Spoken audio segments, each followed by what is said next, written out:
Umoja maana yake si kuondosha ikhtilafu. Watu wengi hudhani kwamba ili watu wawe wamoja maana yake wasiwe na ikhtilafu, wasiwe na tofauti zozote, na hii si kweli. Tunapozungumza kuhusu umoja wa umma wa Kiislamu, alwahda, ni lazima tufahamu mambo matatu ya msingi. Kwanza, hili neno wahda, umoja, limejengwa juu ya msingi wa ikhtilafu, yani hakuna mjadala kuhusu umoja kama hakuna ikhtilafu. Kwa hivyo mazungumzo kuhusu umoja ni kukiri kuwepo kwa ikhtilafu, la sivyo hakuna maana ya umoja. Haithu la ikhtilafa, mahala ambapo hakuna ikhtilafu inakuwa haina maana kuwepo dhana ya umoja. Kwa hivyo neno wahda lenyewe linakiri kuwepo kwa ikhtilaf. Hii ni nukta ya kwanza. Lakini nukta ya pili, tuelewe kwamba alwahdatu laysa ilghau likhtilaf. Umoja maana yake si kuondosha ikhtilafu. Watu wengi hudhani kwamba ili watu wawe wamoja maanake wasiwe na ikhtilafu, wasiwe na tofauti zozote, na hii si kweli. Umoja haupatikani kwa kufuta ikhtilafu zetu zote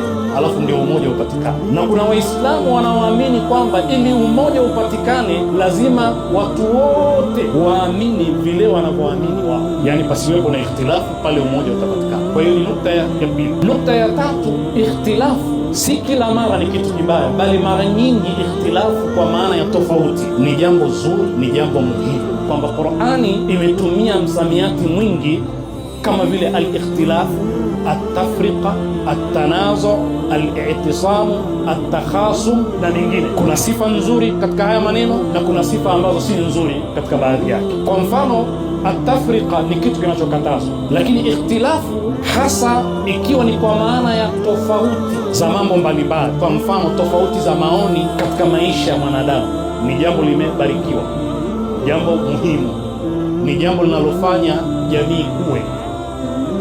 Kama hakuna ikhtilafu, maoni ni mamoja tu, mawazo ni mamoja tu, mtazamo ni mmoja tu, hakuna maendeleo, haiwezekani. Ikiwa kwa kuwa kiongozi aliyekuwa juu ni kiongozi, basi anasema kama Firaun, ma urikum illa ma ara wa ma ahdikum illa sabila ar-rashadi, hakuna rai ila rai yake tu, haiwezekani maendeleo yakapatikana.